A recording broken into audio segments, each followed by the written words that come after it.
Molt bona nit, dijous 2 de maig. Benvinguts una nit més. Nit carregada d'amor la d'avui, perquè tenim dos novel·les en les quals anem a veure com aquest sentiment mou els seus protagonistes i traça pràcticament tota la història.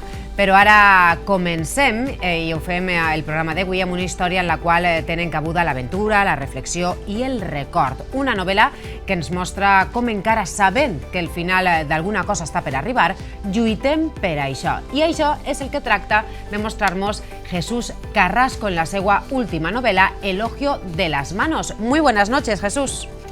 Hola, buenas noches, ¿cómo estáis?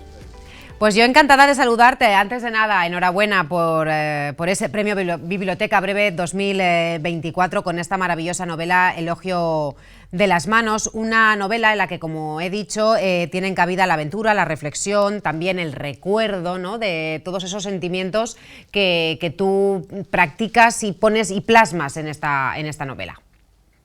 Sí, es una novela. Bueno, muchas gracias por tu felicitación, antes de nada, y por vuestra invitación. Y decía que sí, que es una novela que incluye muchos materiales, no es una narración al uso, tiene algo de ensayístico, tiene algo de reflexión, como decías, tiene algo de cuaderno, de viajes, de diario. En fin, es una novela con materiales diversos, pero yo creo que precisamente por eso una novela rica y por lo que me cuentan los lectores, que se lee con alegría y que deja buen sabor de boca. A grosso modo, una familia, la restauración de una casa y ese proceso que cobra especial relevancia durante toda la novela. Claro, la familia que habita esta casa, que es algo que se cuenta en la primera página, llega a esta casa, que es una casa deshabitada durante muchos años en un pequeño pueblo del sur de España, en Andalucía, y llegan a esa casa para vivir en ella, quizás durante algunos meses, con la premisa de que esa casa va a ser derribada porque pertenece a un hombre que la compró para construir apartamentos turísticos. Entonces, entran con esa idea, la idea de la provisionalidad, estarán allí el tiempo que sea, seguramente pocos meses, que acaban convirtiéndose en bastantes años, y en ese tiempo el trabajo de la familia consiste en transformar esa casa casi derruida en un verdadero hogar y en un punto de encuentro para personas, amigos, familias, también para vecinos, un montón de animales que pasan por la novela, plantas diversas que lo rodean todo, en fin, mucha vida, digamos, concitada en ese espacio. Comentaba en la presentación, ¿no?, que el amor traza la línea argumental prácticamente de toda la novela, y aquí vamos a ver ese amor reflejado en la familia, en los amigos, también por esa casa, por ese hogar que ellos construyen, porque sin darnos cuenta muchas veces las cosas materiales, como puede ser esa casa, pasa a ser parte nuestra también. Claro, eso es algo de lo que se habla mucho en la novela, de cómo nos relacionamos con los objetos y con los espacios que habitamos. Rara vez es una convivencia inerte, es decir, el espacio no te dice nada. Generalmente depositamos en ese espacio parte de nuestra identidad, colgamos fotos en las paredes, recordamos el lugar en el que sucedió algo, las paredes se llenan de los olores de la cocina que cocinamos cada día. En fin, poco a poco el espacio y los objetos que nos rodean son casi una extensión de nosotros. Y digamos, depositamos emociones en esos lugares que aparentemente, como digo, son inertes, pero que en realidad completan lo que somos. Somos lo que somos por los lugares en los que vivimos, por los objetos de los que nos rodeamos, que pueden ser bellos o no, útiles o no, que nos pueden traer el recuerdo de otro o no. Entonces, esa interacción entre lo material y lo emocional es constante en la novela. Jesús, Elogio de las manos también es un homenaje, ¿no?, a todo ese trabajo manual, a los valores que se transmiten de padres a hijos, ¿verdad? Sí, hay una presencia importante de los oficios y también de, como dices, de esa transmisión, de cómo se aprenden esos oficios, cómo se heredan y a veces también cómo son parte del linaje, es decir, cómo nuestra familia también se caracteriza por el oficio que era de nuestros padres, quizá de los abuelos, y cómo ahí también el tiempo se transmite. Es una novela que mira hacia el futuro y que mira hacia el pasado de igual manera, podría decir, hacia el pasado para reconocer el lugar del que venimos y para el futuro porque proyecta un lugar deseable. Y como dices, seguramente digamos, la flecha o el hilo que cose ese tiempo, el pasado, el presente y el futuro es el amor. El amor por los que vinieron, por lo que nos dejaron aquellos que nos trajeron al mundo y por el amor que también les damos a los que nos sucederán, a nuestros hijos y amigos. Y muchas veces, ¿no? En este caso, esa casa con ese giro inesperado, con esa experiencia que no esperaban vivir, es una manera también de unir a toda la familia, ¿no? Tal vez en un momento en el que a lo mejor estaban un poquito separados, porque bueno, cada uno va a lo suyo según una edad, y más cuando los jóvenes son adolescentes. Siempre pasa algo que une a la familia, y tal vez en esta novela es lo que vamos a ver, pero a mí me gustaría saber por qué la casa se convierte en una metáfora de la vida y de la forma en la que vemos la vida. Bueno, para mí es una metáfora clara de la vida, casi por una cuestión trivial o muy sencilla, y es que la casa se va a caer, la casa va a desaparecer y tiene una amenaza de derribo que es inexorable, que sucederá. Y eso es exactamente lo mismo que sucede con la vida y con la muerte. Sabemos que esto va a acabar, es decir, estamos viviendo, pero si tenemos alguna certeza en la vida, la única certeza que tenemos en la vida es que en algún momento se termina. Entonces, en ese sentido, hay una analogía muy clara entre la casa y la vida. Habitamos el tiempo que nos ha tocado en suerte, habitamos el espacio que nos ha tocado en suerte con la premisa de que terminará, y estos personajes habitan esa casa con la premisa de que terminará. Entonces, digamos que la casa en ese sentido se comporta como un recordatorio de la vida, como una metáfora pequeñita, como una escenificación pequeñita de la vida, y también se pueden extraer enseñanzas de esa pequeña experiencia en la casa, y es cómo vivir la vida grande, cómo vivir la metáfora grande, sabiendo siempre, y esto es un poco lo que dice la novela, que termina siendo siempre conscientes, y como lo sabemos, pues somos, digamos, intentamos vivir ese presente con la máxima intensidad. Pues viviendo ese presente con la máxima intensidad, espero que todos los lectores de El ocio de las manos disfruten tanto de la novela como tú has disfrutado escribiéndola. Jesús, muchísimas gracias. Muchísimas gracias a vosotros, ha sido un placer. Un placer enorme, gracias y buenas noches. I ara anem a continuar amb un altre tema d'amor.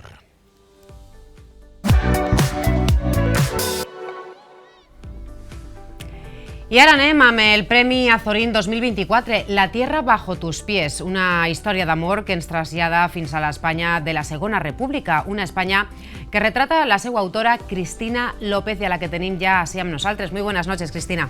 Hola, buenas noches. Pues muchas gracias por estar aquí. Lo primero de todo, enhorabuena por ese Premio Azorín 2024. Gracias. La tierra bajo tus pies, una novela que retrata esa España tan complicada, ¿no?, de la Segunda República. Cuéntanos. Sí, la verdad es que es una época que era el mejor de los tiempos y era el peor de los tiempos, ¿no? Como dice la cita con la que comienza la novela de Charles Dickens de Historias de dos ciudades. Y era una España, pues, sobre la que ya flotaba, ¿no?, todo este clima que acabó después, desgraciadamente, la Guerra Civil, pero que también había una España de ilusión por la modernización, sobre todo también como se refleja en la novela, ¿no?, por lo que habíamos conseguido las mujeres, ¿no? Ya las mujeres votábamos.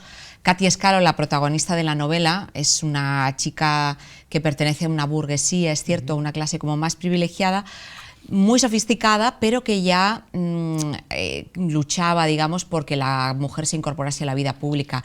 Ya trabajaba, ya había estudiado, formaba parte de la vida cultural de la ciudad, ¿no?, de este Madrid que refleja un poco de principio de los años 30, que parece un poco como la Belle Époque, un Madrid divertido, que aparece en la novela, de tertulias, de fiestas. Y luego, por otro lado, claro, el contraste del Madrid, perdón, no del Madrid, sino de la España rural, ¿no?, que había un abismo entre las dos Españas. Una novela de amor, de intriga, de venganza, porque como tú dices, se entremezcla, ¿no?, en esa época, esa Belle Époque con esos suburbios, por llamarlo de alguna manera, ¿no?, donde se cuece un poquito todo. Sí, tenemos por un lado este Madrid de los años 30 y luego, por otro lado, esta protagonista, Katy, se embarca en una de las muchas misiones pedagógicas que recorrieron España del año 31 al 36 y que eran grupos de jóvenes y artistas y también gente dedicada a la enseñanza que llevaban la cultura y el arte por los pueblos y las aldeas más recónditas de España, ¿no? Entonces aquí se refleja en la novela, bueno, pues este mundo rural. Ella se va a hospedar en la casa de los Salazar, que es una familia humilde, campesina, y allí conocerá otra forma de vida, ¿no? Tomará contacto con varios protagonistas también que forman parte de la vida del pueblo, y entonces ahí muestro, ¿no?, cómo era la vida rural en los años 30 y qué huella les deja, ¿no?, el que llegue esta gente de ciudad, como estos titiriteros de ciudad, y les enseñen el cine, el teatro, les lleven libros, les pongan música en un gramófono, que también era muy desconocido. Es una manera también de conocer a nuestros antepasados, ¿no? Porque quien más y quien menos, pues bueno, ha podido hablar con sus abuelos y les ha podido contar, ¿no?, cómo se vivía aquella época tan complicada en la que estaba muy presente el amor, pero también el odio, muchas veces heredado, ¿no?, de tus padres, ya sea pues por otras familias o por enemigos infundados muchas veces, con lo cual me imagino que habrás tenido una documentación muy cercana. Sí, es cierto que se cuenta, como dices muy bien, la historia de esta familia que te decía, donde se va a hospedar Katy, los Salazar, que tiene una enemistad pues de siglos y que se hereda como se hereda la tierra, además con la familia que es terrateniente, los terratenientes del pueblo, que son los García.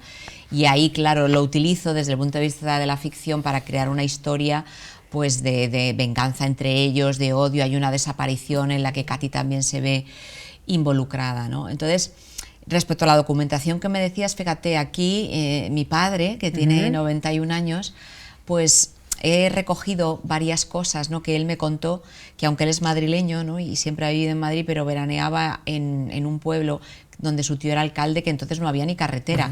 Y el macho que aparece en la novela, que es una mezcla entre burro, caballo, y que no hace falta coger las riendas de él porque sabía el camino solo, todas estas historias forman parte de la historia que me contó mi padre, que es en los años 40, pero desgraciadamente no era muy diferente la España de los 40, la España rural, a la de los años 30. Así que esa es la parte de documentación emocional que yo llamo, ¿no? Bueno, pero muchas veces esas experiencias, ¿no?, vividas claro, eso es único. Por nuestros familiares, es lo que nos dan pie a crear maravillas como las que has escrito. Katy también se ve envuelta en un momento de su vida, ¿no?, con un hombre, le aparece un hombre que le trastoca un poquito la vida y le rompe los esquemas. Efectivamente. Katy encuentra un gran amor. La tierra bajo tus pies no es una novela que hable solo de amor, pero sí tenemos un gran amor. Y además es un gran amor también como muy de contrastes, es un poco como La Bella y la Bestia.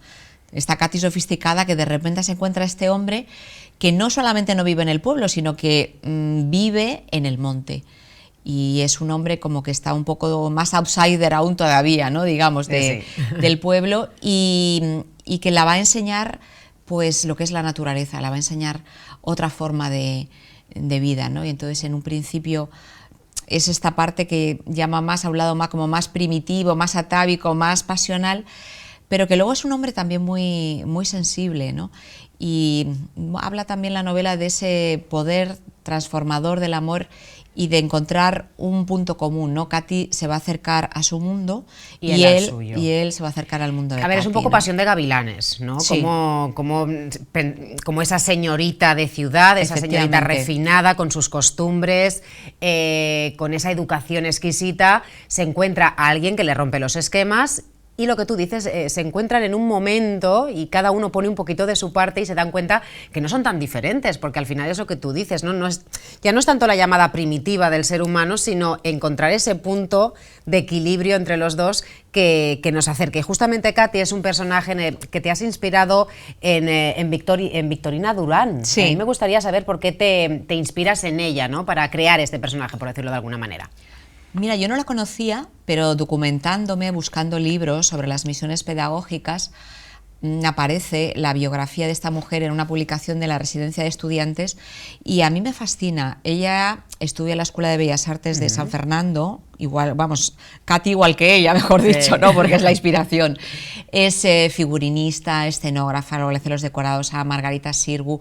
Ella ya vivía este Madrid cultural, ¿no?, formaba parte del Liceum, que era un club en el que solamente para mujeres, donde había tertulias, exposiciones, ¿no?, del que formaba parte Victoria Ken, Clara Campoamor, Zenobra Camprubí, Elena Fortuna, es decir, estas maravillosas mujeres que nos fueron abriendo camino, ¿no?, y la incorporación de la mujer a la vida pública y a la vida cultural. Y además tenía ella una familia poco convencional, al igual que Katy. Katy tiene un padre que es marino mercante, muy excéntrico, extranjero, que lee el Times, y ella tenía un padre que era militar, pero con una vida muy bohemia. Él era un apasionado del teatro real, vamos, de la ópera y del ballet, y la madre de Victorina Durán era bailarina del teatro real. Y entonces ella cuenta cómo su padre estaba siempre en primera fila. Luego ella fue amiga de Valle Inclán, amiga de Julio Romero de Torres, el pintor, que es el personaje de Edmundo, que es su amante en Madrid. Está basado en Julio Romero de Torres, ¿no? Que ella cuenta que llegaba, era un hombre guapísimo, por lo visto, que llegaba con una capa española, un sombrero de ala ancha, 2 galgos, y que las mujeres caían rendidas a sus pies, ¿no? Entonces, totalmente. Bueno, todas estas historias que cuenta Victorina Durán, y además contadas con su propia voz, ¿no? Es una mujer amenísima de leer, pues me sirvieron de inspiración para el personaje de Katy, y luego también para descubrir a esta mujer que forma parte de nuestra historia y que es muy desconocida, ¿no? Y que merece la pena que sepamos de ella. Justamente de eso te quería preguntar, ¿qué quieres transmitir con esta novela, con La tierra bajo tus pies? Porque más allá de crear esta novela, ¿no? de contar esta historia, ¿qué mensaje tiene? Es una novela que es un homenaje a la cultura. La novela trata de indagar en la vivencia que deja en nosotros la cultura como seres humanos, y que no tiene por qué, como decían, ¿no? Cosío, artífice de las visiones, obedecer a ninguna utilidad, porque es un bien del espíritu, y los bienes del espíritu son bienes en sí mismos, ¿no? Hay una frase de Lorca que dice dame medio pan y un libro, ¿no? Y no solo de pan vive el hombre, sino que había que nutrir también el espíritu, y es un homenaje, ¿no? Precisamente a todos estos hombres, muchos de ellos anónimos, te digo, estudiantes y otros grandes intelectuales, artistas, maestros, gente de la enseñanza, que en un momento de nuestra vida, vamos, de nuestra historia, mejor dicho, apostó por la cultura y también por la educación, que yo creo que son los pilares de toda sociedad. Cristina, pues La tierra bajo tus pies, ese premio Azorín 2024 con el que vamos a conocer un poquito más, ¿no? Este pasado nuestro, esta España que hay que conocer desde otro punto de vista, gracias a tu padre, que también te ha inspirado por supuesto. para escribir estas líneas. Muchísimas gracias, Cristina. Gracias a vosotros, hasta siempre. Pues nosaltres anem a continuar amb Creu Roja.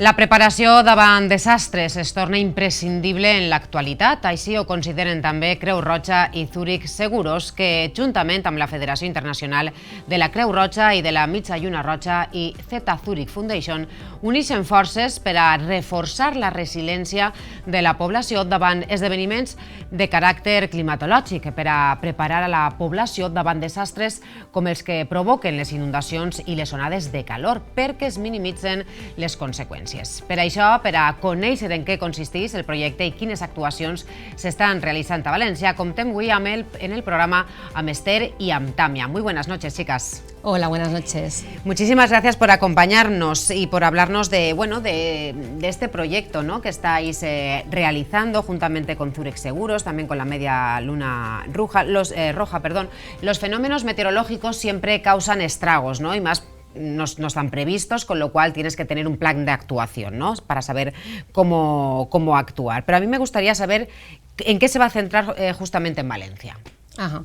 Pues bueno, el proyecto, primero darte las gracias por habernos invitado a este espacio y darnos esta oportunidad de poder hablar del proyecto, que bueno, es un proyecto piloto e innovador en la ciudad de Valencia. Es un proyecto a nivel internacional que junto con la Fundación Zurich está llevando la Cruz Roja, paralelamente también en Australia y también en Colombia.